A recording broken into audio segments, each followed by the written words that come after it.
बिस्मिल्लाहिर्रहमानिर्रहीम।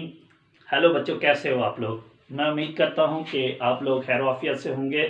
अच्छा बच्चे, ये जो मैं आज का लेक्चर बनाया मैंने, ये मोस्टली कुछ बच्चे 9th क्लास के थे जो कह रहे थे कि सर आप 9th के भी हमारे लेक्चर्स बना दें।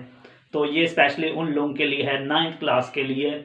इससे पहले भी मैं 9th क्लास के लिए 2 टॉपिक पढ़ा चुका हूँ, एक आइन का और एक मालिक्यूल के ऊपर। इसके अलावा तीसरी वीडियो एक मालिक्यूलर आइन के ऊपर भी बना चुका हूँ। तो 3 लेक्चर्स ऑलरेडी मेरे 9th क्लास के मौजूद हैं, आप वो देख सकते हो। और ये आज एक और लेक्चर मैं आप लोगों के लिए लेके आया हूँ 9th क्लास के बच्चों के लिए, और इसका नाम है जी डिफरेंस बिटवीन एटम एंड आइन। मोस्टली 9th क्लास के बच्चों को ये नहीं पता चल रहा होता कि एटम क्या है और आइन क्या है। तो हम इन दोनों के अंदर आज डिफरेंस करेंगे कि भाई एटम और आइन में क्या फर्क होता है। तो चलते हैं, सबसे पहला डिफरेंस एटम और आइन के अंदर। बच्चे याद रखना, जब हम एटम के बारे मैं अब पहले ना 3 पॉइंट एटम से मुतल्लिक लिखने लगा हूं, फिर मैं 3 आइन के लिखूंगा। तो पहले एटम। बच्चे हम कहते हैं एटम के बारे में कि it is the smallest particle of an element. Atom एक छोटा पार्टिकल होता है एलिमेंट का। तो पहला पॉइंट ये लिख लो कि it is the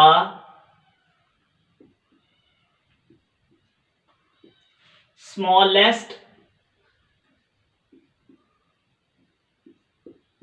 particle of element.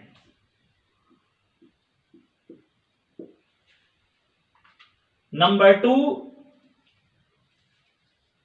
बच्चे याद रखना, जो एटम होता है ये आजादाना तौर पे रह भी सकता है और नहीं भी रह सकता। मींस कुछ एटम हमारे पास ऐसे हैं जो इंडिपेंडेंटली एग्जिस्ट करते हैं और बाकी ऐसे हैं जो इंडिपेंडेंटली तौर पे एग्जिस्ट नहीं कर सकते। मैं आपको थोड़ा बता दूंगा, पहले आप जरा पॉइंट लिख लो कि एटम जो होता है इट मे एग्जिस्ट इंडिपेंडेंटली और नॉट, या इट कैन एग्जिस्ट इंडिपेंडेंटली और नॉट। तो ये लिख लो दूसरा point, it can exist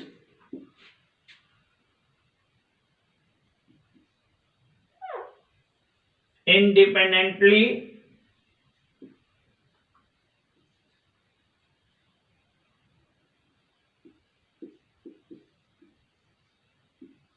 or not। तीसरा पॉइंट, मैं जरा इसको दूसरे को दोबारा जरा समझा दूं आप लोगों को। बच्चे हमारे केमिस्ट्री में हमारे पास कुछ एटम ऐसे हैं like noble gases, helium, neon, argon, krypton और जीनॉन। ये ना स्टेबल होते हैं। इनकी जो स्टेबिलिटी के रूल्स हैं आप आगे चैप्टर्स में जाके पढ़ोगे।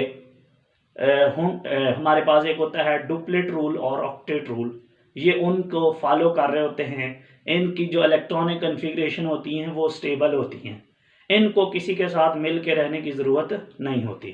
इसलिए ये वाले एटम इंडिपेंडेंटली तौर पे रह सकते हैं, जिनको हम क्या बोलते हैं, नोबल गैस। मीन्स कोई भी आपसे पूछे कि बताओ वो कौन से एटम हैं जो इंडिपेंडेंटली तौर पे एग्जिस्ट कर सकते हैं, तो आपने कहना है भैया वो नोबल गैसेस हैं। फिर वो आपसे पूछेगा ये क्यों एग्जिस्ट करते हैं इंडिपेंडेंटली तौर पे, तो आपने कहना है क्योंकि ये स्टेबल होते हैं, इसलिए इनको किसी के साथ मिल के रहने की ज़रूरत नहीं होती।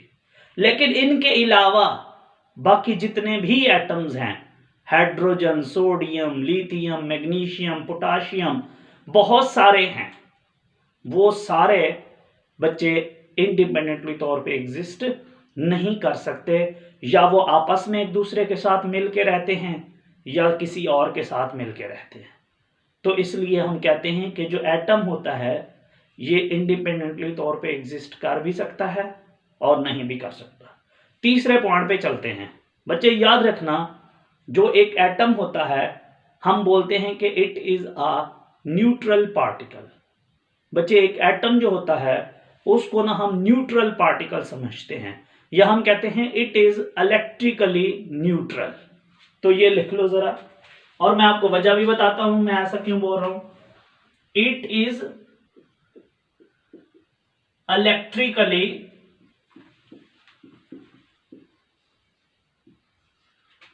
Neutral particle. बच्चे आप जानते हो कि आप कोई भी एटम लो, उसमें जितने नंबर ऑफ इलेक्ट्रॉन्स होते हैं उतने ही नंबर ऑफ प्रोटॉन होते हैं। बच्चे याद रखना, प्रोटॉन पे पॉजिटिव चार्ज होता है और इलेक्ट्रॉन के ऊपर नेगेटिव चार्ज होता है। इसका मतलब यह हुआ कि अगर किसी एटम में जितना पॉजिटिव चार्ज है उतना ही नेगेटिव चार्ज हो, तो पॉजिटिव नेगेटिव को क्या कर देगा, कैंसल, और नेट चार्ज क्या बच जाएगा, 0। इसलिए एटम के ऊपर कोई चार्ज नहीं होता। ये क्या कहलाता है, न्यूट्रल पार्टिकल। इसलिए हम कहते हैं कि it is the electrically neutral particle. Means इसके ऊपर कोई चार्ज नहीं है। क्यों? क्योंकि इसके पास जितने नंबर ऑफ प्रोटॉन्स हैं उतने ही नंबर ऑफ क्या होते हैं, इलेक्ट्रॉन। तो चले जी, ये 3 पॉइंट्स हमने लिख लिया है हमेशा किसके लिए, एटम के लिए। अब हम 3 पॉइंट यही सेम इनके अपोजिट बात कर लेते हैं आयन के लिए। बच्चे सबसे पहला पॉइंट आयन का, हम कहते हैं आयन भी एक स्मॉलर पार्टिकल होता है। It is the smallest particle of ionic compound. वो किसका पार्टिकल, एटम किसका पार्टिकल था, एलिमेंट का छोटा पार्टिकल। ये किसका छोटा पार्टिकल होता है, आयोनिक कंपाउंड।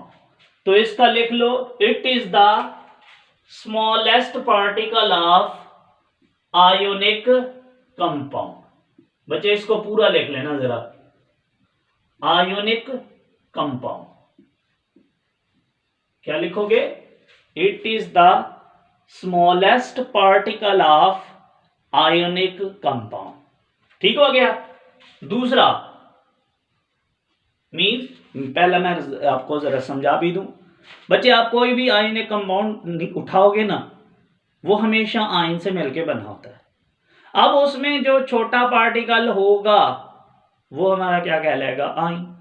लाइक अगर आप NaCl का एक नमक उठाओ तो हमें पता है कि उसके अंदर कौन से आयन्स मौजूद होंगे, सोडियम आयन और क्लोराइड आयन।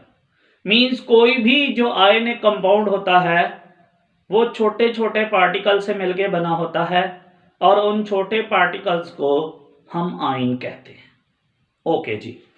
दूसरा बच्चे देखो, एटम जो होता है वो इंडिपेंडेंटली तौर पे रह भी सकता है और नहीं भी रह सकता, लेकिन जो आयन होता है इसके पास बिल्कुल एबिलिटी नहीं होती कि ये इंडिपेंडेंटली तौर पे एग्जिस्ट कर सके। तो आप लिख लोगे कि it can not exist independently. It can not exist independently जी।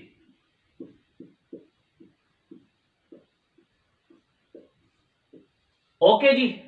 तीसरा पॉइंट और बच्चे आखिरी पॉइंट। बच्चे देखो, मैंने तीसरे पॉइंट में एटम का बोला, भाई ये एक न्यूट्रल पार्टिकल है, इसके ऊपर कोई चार्ज नहीं होता। लेकिन जब आप आयन की डेफिनेशन पढ़ते थे तो वहां आप क्या लिखते थे, आप कहते थे सर जब किसी एटम पे पॉजिटिव या नेगेटिव चार्ज आ जाता है तो वो क्या बन जाता है, आयन। मींस किसी आयन को बोलने के लिए तो जरूरी है कि उसके ऊपर क्या होना चाहिए, पॉजिटिव या फिर नेगेटिव चार्ज। तो मालूम हुआ कि बेसिकली आयन क्या होता है, एक चार्ज पार्टिकल। देखो बच्चों, चार्ज, कोई आपसे पूछे कि भाई आयन को आप चार्ज पार्टिकल क्यों कहते हो, तो देखो आप जानते हो ना, सपोज करो मैं आयन मेरे पास है दो, एक है केटाइन और एक है एनाइन। अगर मैं बात करूं केटाइन की, तो केटाइन कब बनता है, जब एटम अपने अंदर से इलेक्ट्रॉन लूज करता है। अब देखो जब वो इलेक्ट्रॉन देगा तो उसके पास इलेक्ट्रॉन्स क्या हो जाएंगे, कम, और प्रोटॉन क्या हो जाएंगे, ज्यादा। और याद रखना, जब इलेक्ट्रॉन और प्रोटॉन की तादाद बराबर ना हुई तब हमारे पास क्या आ जाएगा, एटम पे चार्ज, और वो क्या बन जाएगा, आयन। अब अगर इलेक्ट्रॉन कम हो गए, प्रोटॉन ज्यादा, तो चार्ज क्या आ जाएगा, पॉजिटिव, क्योंकि प्रोटॉन के ऊपर चार्ज क्या होता है, पॉजिटिव। और अगर इलेक्ट्रॉन क्या हो गए ज्यादा, तो आप जानते हो इलेक्ट्रॉन पे क्या चार्ज होता है, नेगेटिव।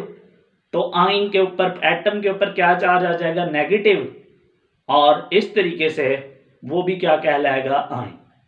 और इसलिए आप कह सकते हो कि भाई आयन जो होता है ये एक चार्ज पार्टिकल होता है, या तो इस पे पॉजिटिव चार्ज होगा या फिर नेगेटिव चार्ज। और उसकी वजह सिर्फ एक ही है कि उसके अंदर नंबर ऑफ इलेक्ट्रॉन और नंबर ऑफ प्रोटॉन बराबर नहीं होते। तो हम लिख लेते हैं जी लास्ट पॉइंट आयन का कि it is the charge particle. चलें जी, ये क्या होता है, एक चार्ज पार्टिकल। बस जी ये आपके 3 पॉइंट थे। ये मोस्टली 9th वाले बच्चों आपसे शॉर्ट क्वेश्चन में ये पूछ लेता है कि भाई difference between atom and ion, तो आपने ये उसे 3 पॉइंट लिख के दे देने, और ये एमसीक्यूज भी आपसे पूछ सकता है। चलें, उम्मीद करता हूं कि आप लोगों को ये समझ आ गए होंगे। आप लोग मेरे चैनल को सब्सक्राइब कर दीजिएगा ताकि मेरी आने वाली सारी वीडियो आपको मिलते रहें। अब मैंने कोशिश करनी है कि डेली बेसिस पे 9 के सारे लेक्चर्स में अपलोड करता रहूं। चलें जी, best of luck, thank you so much, अल्लाह हाफिज़।